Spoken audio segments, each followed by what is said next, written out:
Jadi dua buah bangun dikatakan sebangun jika semua sudut pada satu bangun memiliki pasangannya di bangun yang lain. Dengan kata lain, untuk membuktikan dua buah bangun adalah sebangun, maka kita harus bisa membuktikan bahwa sudut-sudut dari kedua buah bangun itu ada yang sama. Ya, contohnya seperti ini. Segitiga yang atas dan segitiga yang bawah itu adalah segitiga yang sebangun. Kenapa? Karena ada sudut yang sama, sudut M. Ada sudut yang sama nih. M itu sama dengan B, A sama dengan K, ya. Ini C, ya, sama dengan L. Atau juga misalnya segi 4 ini, ya. Si D, nah ini harusnya K, L, M, N, gitu ya. Nah ini si D sama si N sama. Si B itu sama dengan si L, gitu ya, dan sebagainya. Nah kita harus bisa membuktikan sudut-sudutnya sama. Ketika kita sudah bisa membuktikan sudut-sudutnya sama, maka kita bisa baru menyusun persamaannya, ya, persamaan rumusnya. Jadi untuk kesebangunan ini memang rumusnya itu harus kita buat terlebih dahulu sesuai dengan soalnya masing-masing. Jadi kakak tidak bisa kasih patokan rumusnya apa. Nah ini seperti yang tadi kakak bilang, untuk menentukan rumus kesebangunan, yang harus kita lakukan adalah membuktikan sudut-sudut yang dimiliki itu besarnya sama. Kemudian kita buat perbandingannya, bikin bentuknya ya. Nah, bikin bentuknya seperti ini. Kemudian kita akan melihat urutannya. Gampangnya begini sebetulnya. Kalau kita lihat di sini, kita sudah punya nih sudut yang sama ya. K dan B. Kakak ambilin dulu ya. K dan A, B dan M, sama-sama X, sama-sama tanda centang.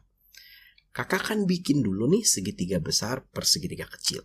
Nah, kemudian yang segitiga besar, kakak melihat pasangan sudutnya ya. Di sini kakak punya si silang dan si centang ya. Yang pertama kakak punya silang dan centang.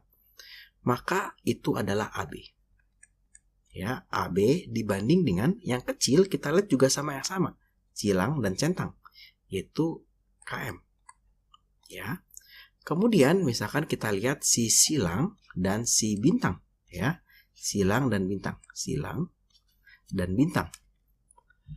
Yang segitiga besar ya, silangnya itu adalah si A, bintangnya itu adalah C. Maka kakak punya AC dibagi dengan KL.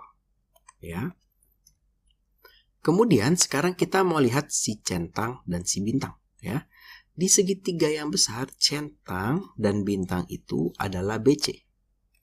Di segitiga yang kecil, centang dan bintang itu adalah LM. Nah, sehingga ini adalah rumusnya.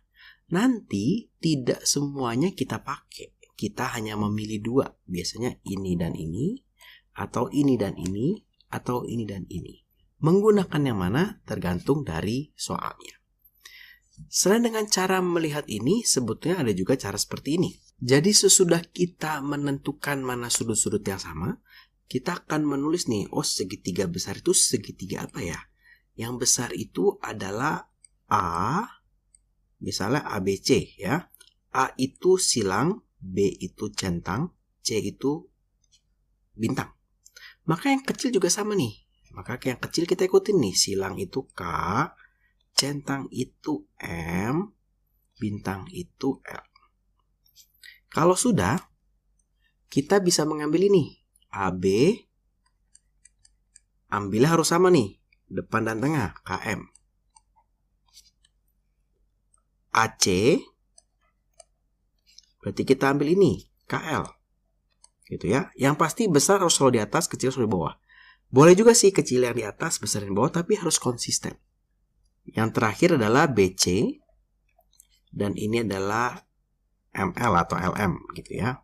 Nanti kalau ML kalian main game dulu gitu ya. Jadi begitu juga boleh juga. Nanti kalau kita ketemu yang segi 4 juga sama nih ya. Jadi kalau kita ketemu